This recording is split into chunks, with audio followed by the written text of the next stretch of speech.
Okay, this video is going to be operating suction pressures and discharge pressures of 410A refrigerant Freon. Okay, um, now I just made a video on R22.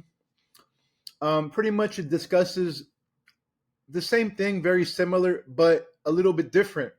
Okay, reason why 410 refrigerant. Okay, 410A.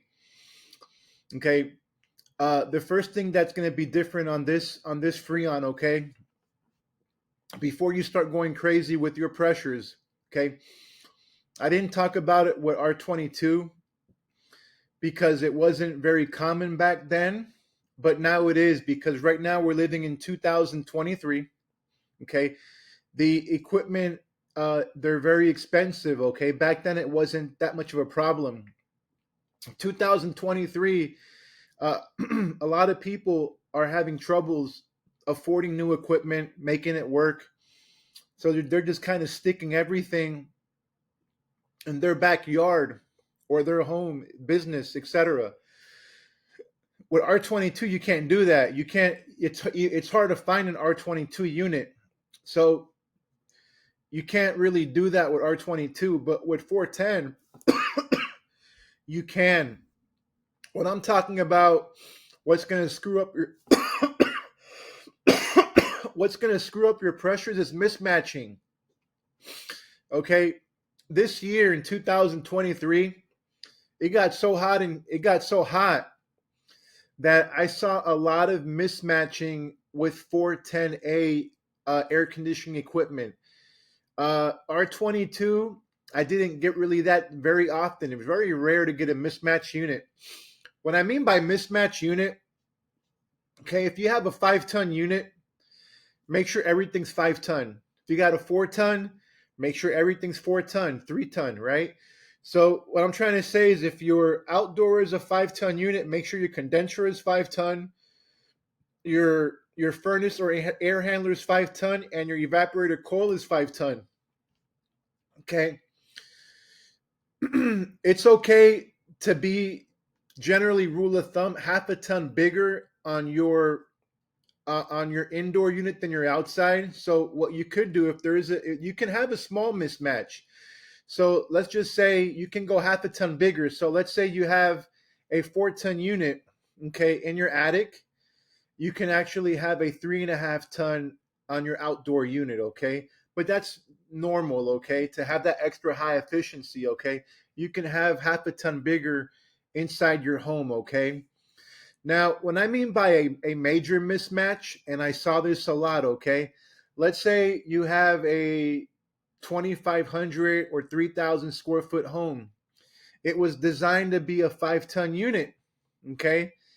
Your unit now is about 15 or 20 years old. Now, all of a sudden, you didn't know, but somebody put a 3-ton unit in your backyard. Now you have a 3-ton condenser with an indoor unit that's a 5-ton rated unit, right? So it happened a few times this year when it was about over 100 degrees. Customer calls up and says, well, my AC ain't working. It ain't working that great. Well, yeah, well, guess what? When they replaced your outdoor unit, they gave you a 3-ton unit, and your inside unit's rated for 5-ton. So that's a pretty big mismatch. I've seen that type of mismatch. I've seen a mismatch where the outdoor was a 3-ton, the furnace was a 4-ton, and the coil, your evaporator coil, was a 5-ton. So you got to make sure that when you got people working on your air conditioning equipment or contractors, make sure it's matched properly, okay? That is going to affect your pressures, okay? So let's get that first right. Make sure your system is matched right, okay? You can be up half a ton. I didn't talk about this with R22 because it wasn't a major problem, because what happens is R22 operates on lower pressures, right? There's actually less play, okay? So a lot of contractors back then weren't doing mismatches, and the equipment was a lot cheaper back then, so there was no need to do it back then. I mean, you could buy a brand new system, literally, it was really, really cheap, right? For just a couple $100, right? So people weren't experimenting like that. Okay. Now with the 410 unit, okay, it operates on a higher pressure, right? So what the main difference between the 410 and the 22, the 410 unit was more forgivable with mismatches, and you wouldn't notice it. It was really hard to notice it. So a lot of people were getting mismatched. Usually rental properties or businesses, I noticed, did go to a few gyms, did go to a few rentals that actually had mismatches on their 410 equipment. Wasn't a major um, problem, but I did see way more mismatches with 410 than with R22. The biggest mismatch that I probably saw with R22, um, you got people, let's say they got a 5-ton unit, 5-ton system, and then they want to put a 4-ton condenser with a 22. That's probably going to be the most common mismatch on an R22 unit. If you got an R22 unit and you got a 5-ton inside unit and a 4-ton outdoor unit, um, if it's actually a smaller property, like 2,000 square feet, you're probably not going to notice it. But I would really stay away from mismatches with the R22. Just kind of stick with the sizes, okay? So let's get back with this 410 Freon charge here, okay? Since we got the mismatching out the way, now we can talk about the chart, okay? Because if if you don't know that you're mismatched, you're just wasting time, right? You got a mismatch, just do the right thing and match it properly, right? Once you know you got your matches right, now we can start talking about this chart, right? So, assuming that you're matched properly now on your air conditioning unit, okay, uh, perfect range over here, 125. That's perfect. Okay, you don't got to worry. Usually that's going to be for newer units, 1 to 3 years. Okay. Older units, generally 3 to 5 years, 125 to 150. Lower range, 118, which isn't that bad. Okay. Once you get to about 100 pounds PSIG on your suction side, um, you will start to freeze up. Okay. So that's the problem with 410. Okay. Now let's move on to the yellow side now. Okay. Um, on where my mouse is moving right here, we're going to talk about the yellow range or your borderline range. Okay. Keep in mind now, just because you're yellow doesn't mean your unit is working bad. Okay. As long as they're both in the yellow, you're okay. Okay. The problem is once you get one yellow, one red, or anything in the red, green, red, yellow, red, light green, red, you're in trouble. And your AC, guess what? Is not going to actually cool. Okay. And it just depends too how deep in the red you get too. There's actually parts where you're like right barely, let's say borderline yellow, red. It'll still work. But once you get too deep in that red, you're going to have issues with the cooling, okay? So now, let me explain now again on this the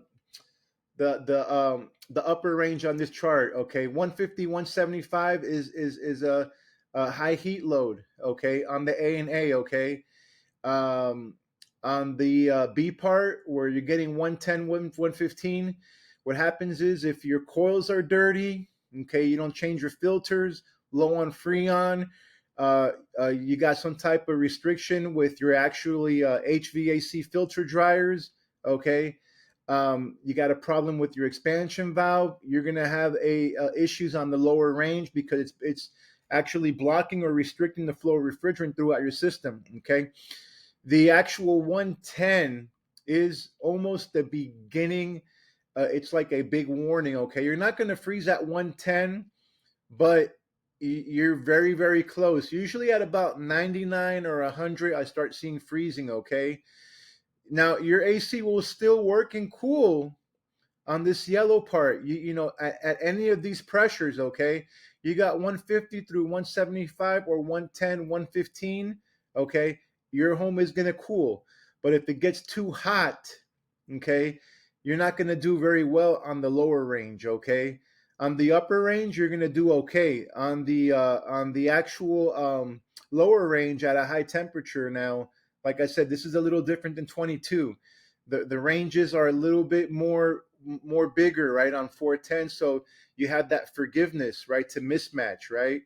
That's why everybody started doing mismatching, on these 410s, right? They can get away with it. Okay. So now let's talk about the red part here, okay? Upper range 185, okay? Usually at around 185, that's when you start to have issues, okay? 185, those are high pressures, okay? At 185, remember it's an actual the Freon is more higher pressure. So now you got to worry more about compressor failure. You got more pressure built in that compressor. You got to worry about more issues with your compressor, okay? So 185, excessive heat load, okay? Unit possibly undersized, inefficient compressor, okay? A mismatch. Let's say you got a 5-ton system. Somebody went ahead and put a 3 or 4-ton unit in your backyard. Okay, you're gonna get a higher suction pressure because it's not removing enough heat. The house is too hot, right? You got a mismatch, right? On your lower range, 95 to 100, right there, between 95 and 100, you will freeze up. Your unit freezes up, it ain't going to cool. The radiator is going to turn into a block of ice.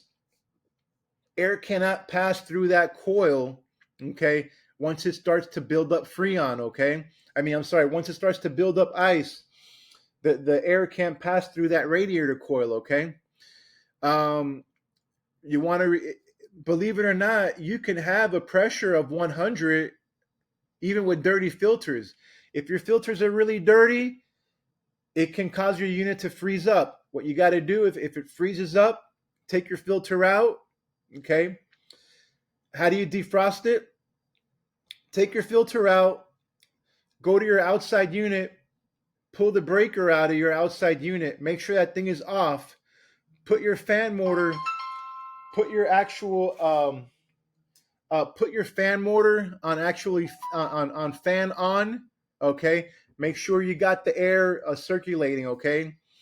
Through your system. Another thing you want to do too, when you get these low pressures, which I didn't talk about it on the R-22 video, make sure that your blower motor is spinning. If the blower motor fails, okay, you don't have any airflow going through that coil, your unit will freeze up, okay? So you want to make sure that your blower motor is working in your furnace or your air handler unit, okay? Like I said, if it freezes up, defrost. You can actually defrost your unit. Once it defrosts, it may take a few hours for it to defrost. Once you defrost it, okay, once you defrost it, your AC will start working, okay? How can you know if your unit's actually defrosted? There's a PVC pipe going outside your house.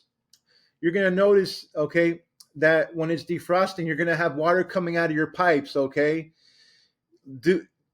Now, what you start doing is you're going to notice that after a while, you're going to have less and less water coming out of your PVC pipes. That is actually ice melting from this defrost. Once you see no water coming out of your PVC pipes, that means it's fully defrosted, okay?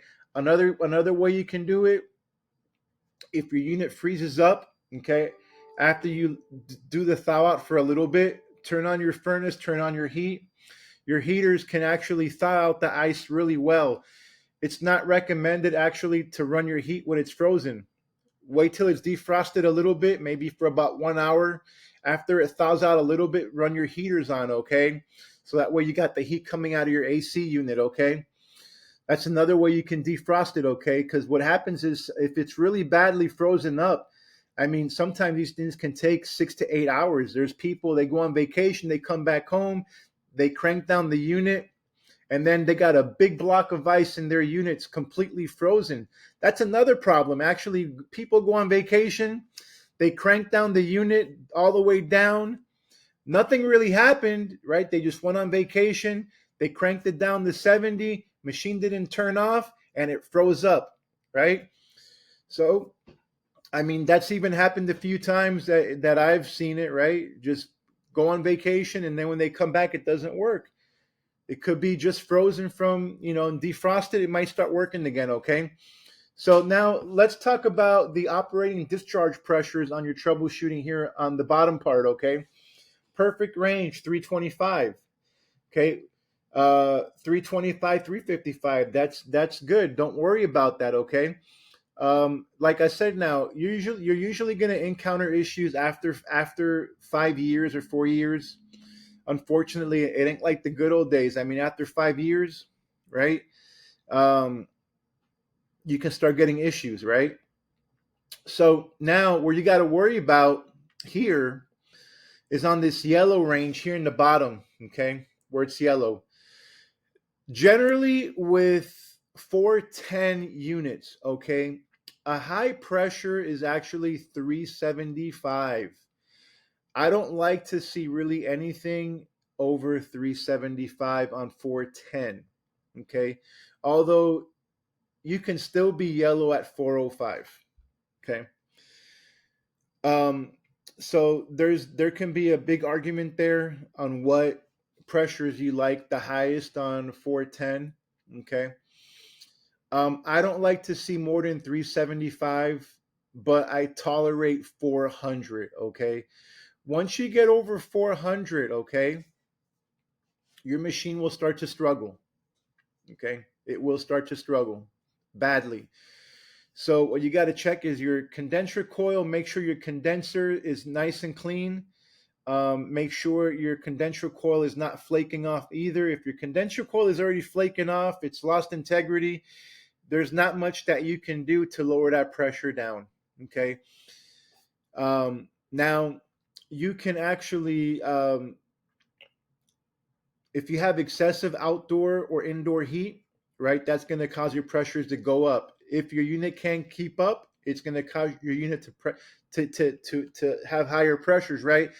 Like I said, if you have a mismatch, you had a 5-ton unit before, somebody put a 3 or a 4, it's, you're just keeping reducing BTUs.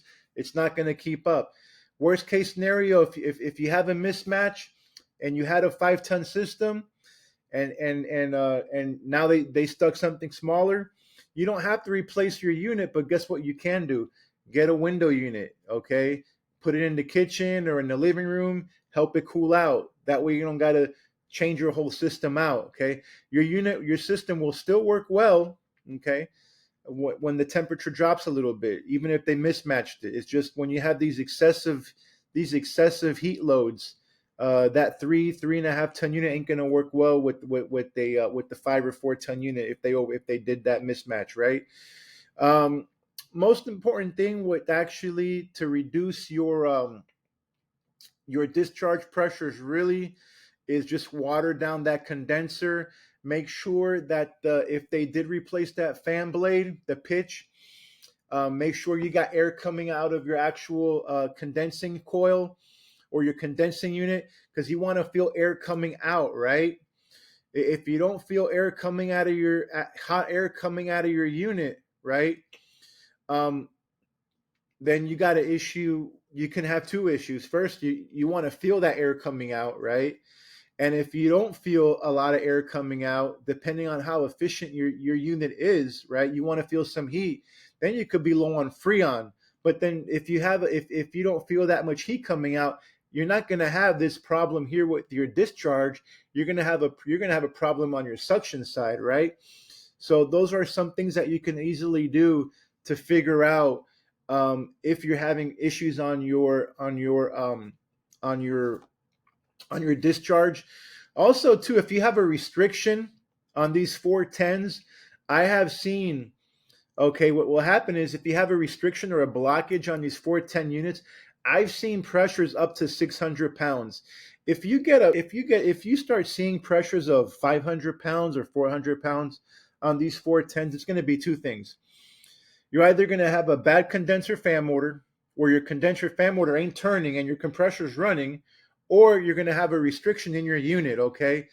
Not very often you see the 600 with the restriction, but you will see it with the bad condenser fan motor, that's for sure, right? Make sure the fan's spinning on that unit, on that outdoor unit. If that fan ain't spinning, replace the fan and you should be good and everything should be working back to normal again, okay? So really, this video is pretty similar to my R22 unit, just a little bit different with the actual Freons and how the Freons work. You could actually watch both videos to see how similar they are. They're not identical, but they actually touch the same thing, but they're going to be a little bit different just because the Freon's different, okay? Um, well, look, thanks for watching. You have any questions, send me a message on the actual comments, and I'll try to help you out with the comments, okay? Thanks for watching, okay?